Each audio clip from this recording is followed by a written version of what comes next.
Wapendwa taifa la Mungu, tumsifu Yesu Kristo. Karibuni kwa tafakari ya neno la Mungu siku ya Alhamisi. Leo nawaalika tutafakari dhamira hii. Shahidi wa ufufuko ndiye rafiki wa kweli wa Yesu Kristo. Na tafakari ya leo inatoka katika Injili ya Yohane sura ya 15 aya ya 9 hadi aya ya 16. Karibuni tusikilize somo la Injili ya leo. Yesu aliwaambia wanafunzi wake, kama vile Baba alivyonipenda mimi, nami nilivyowapenda ninyi, kaeni katika pendo langu. Mkizishika amri zangu, mtakaa katika pendo langu, kama vile mimi nilivyozishika amri za Baba yangu na kukaa katika pendo lake. Hayo nimewaambia ili furaha yangu iwe ndani yenu na furaha yenu itimizwe. Amri yangu ndiyo hii, mpendane kama nilivyowapenda ninyi. Hakuna aliye na upendo mwingi kuliko huu wa mtu kutoa uhai wake kwa ajili ya rafiki zake. Ninyi mmekuwa rafiki zangu mkitenda ni waamuruyo. Siwaiti tena watumwa, kwa maana mtumwa hajui atendalo bwana wake. Lakini ninyi nimewaita rafiki, kwa kuwa yote niliyoyasikia kwa Baba yangu nimewaarifu.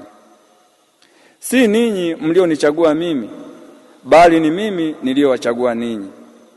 Nami nikawaweka mwende mkazae matunda, na matunda yenu yapate kukaa, ili kwamba lolote muombalo Baba kwa jina langu awapeni. Hayo nimewaamuru ninyi mpate kupendana. Neno la Bwana. Wapendwa taifa la Mungu, ninawaalika kutafakari neno la Mungu tulilolisikia hivi punde. Leo ni siku ambayo kanisa linafanya sikukuu ya Mtakatifu Matia mtume. Katika Injili tumesikia Yesu akiwaita wafuasi wake kama rafiki zake na sio watumwa tena. Ndugu wapendwa, kuna utofauti kati ya mtumwa na rafiki. Mtumwa anatekeleza maagizo ya bwana wake kwa sababu tu anamwogopa bwana wake ambaye ndiye bosi wake. Kwa upande mwingine, rafiki anatekeleza maagizo ya rafiki yake kwa kusukumwa na upendo kwa rafiki yake. Lakini pia rafiki huweza kumshirikisha mambo yote muhimu rafiki yake, ikiwa ni tofauti na mtumwa anayekuwa mbali na bwana wake. Leo Kristo anatuita rafiki zake kwa kuwa ametushirikisha mambo yote muhimu katika kuurithi ufalme wa Mungu. Kwa kuitwa rafiki zake, Kristo anatualika kusambaza urafiki huo kwa wenzetu, yaani kuwa mashahidi wa ufufuko wake kwa watu wengine wote. Kwa kufanya hivyo, tunaeneza upendo wa Kristo kwa kila mfuasi wake. Mtakatifu Matia mtume, tunayemkumbuka leo na kumshangilia leo, ametuonyesha urafiki huo wa Kristo kwa kuwa shahidi wa ufufuko wa Kristo katika maisha yake mpaka kufa. Mtakatifu Matia alichaguliwa kwa kura ili kushiriki au kushika nafasi iliyoachwa wazi na Yuda Iskariote aliyejitoa katika kundi la mitume.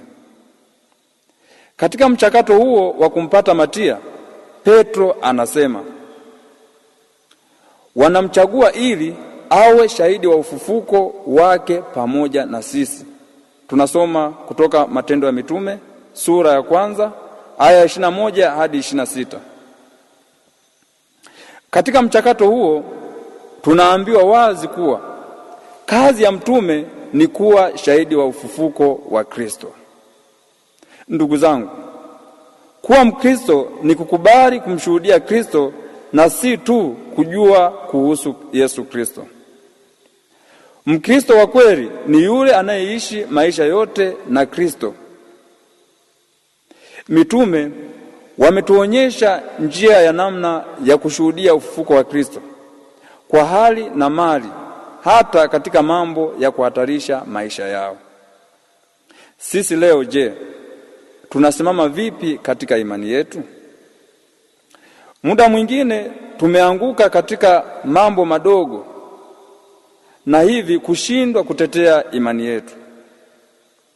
Mtakatifu Matia, kwa kuwa shahidi wa ufufuko wa Yesu Kristo mpaka kifo chake, amekuwa kielelezo cha tamko la Yesu Kristo kuwa hakuna upendo kupita upendo wa mtu atoaye nafsi yake kwa ajili ya rafiki zake.